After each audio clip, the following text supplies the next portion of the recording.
ఇక్కడ వైన్యుడు రంతిదేవుడు ఈ పేర్లు కొంచెం ప్రముఖంగా వినిపిస్తున్నాయి. వైన్యుడు అంటే ఎవరు?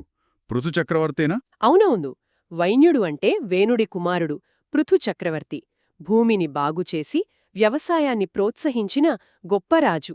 అందుకే భూమికి పృథివీ అని పేరొచ్చిందని అంటారు. ఓ అతన్ని మహారథుడు అన్నారు. అంటే 10,000 మంది ధనుర్ధారుణ్ణి ఒంటరిగా ఎదిరించగల వీరుడు. ఇది రాజుకుండాల్సిన క్షాత్రతేజం, రాజ్యాన్ని కాపాడే శక్తికి గుర్తు. మరి రంతిదేవుడు? అదే శ్లోకంలో రంతిదేవుడి పేరు కూడా ఉంది. రంతిదేవుడు దానగుడానికి, త్యాగానికి పెట్టింది పేరు. తన దగ్గరున్న ఆ కాస్త తిండిని కూడా అతిథులకి పెట్టేసి తాను పస్తులున్నంత గొప్ప దాత, కరుణామయుడు.